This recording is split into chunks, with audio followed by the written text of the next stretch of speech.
अस्सलामु अलैकुम वरहमतुल्लाहि वबरकातुहू। हामिदन व मुसल्लियन व बाद। मोहतरम नाज़रीन, हमारे माशरे में जो बहुत सारी बुराइयां बहुत तेज़ी से फैल रही हैं और उस बुराई को लोग मामूली समझ रहे हैं, जबकि वो गुनाह बहुत बड़ा गुनाह है। उन तमाम गुनाहों में एक गुनाह और एक बड़ी बुराई हम जिन्स परस्ती का गुनाह, लड़कों के जरिए से यानी मर्दों का मर्दों के जरिए से ख्वाहिश पूरी करना, ये एक ऐसी बुराई है जो हमारे माशरे में तेजी से फैल रही है।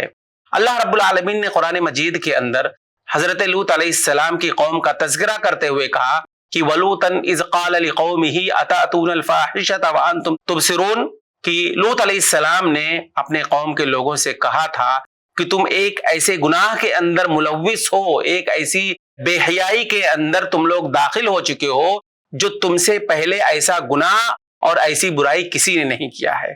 तुम लड़कों के जरिए से अपनी शहवत को पूरी करते हो, लोगों के रास्तों में बैठते हो, लोगों के रास्ते को रोकते हो और इस तरीके से ऐसी महफिल का इंतखाब करते हो जिस मजलिस के अंदर बेहयाई होती है।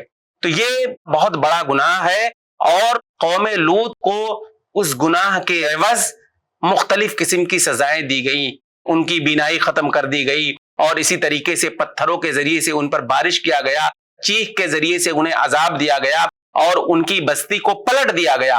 गोया कि इस तरह का अजाब बैक वक्त 4 किस्म का अजाब जो कौम लूत को अल्लाह रब्बुल आलमीन ने दिया था, इस दुनिया के अंदर अल्लाह रब्बुल आलमीन ने वैसा अजाब किसी को नहीं दिया। इसी तरह अल्लाह के नबी सल्लल्लाहु अलैहि वसल्लम ने बयान फरमाया कि जो शख्स कौम लूत वाला अमल करे, यानी लड़कों के जरिए से अपनी जिनसी ख्वाहिश पूरी करे, तो ऐसा शख्स फाइल और मफूल दोनों को आप सल्लल्लाहु अलैहि वसल्लम ने कहा कि उसे कत्ल कर दो। तो ये एक बहुत बड़ा गुनाह है जो हमारे माशरे में तेजी से फैल रहा है। हमें इस गुनाह से बचने की जरूरत है।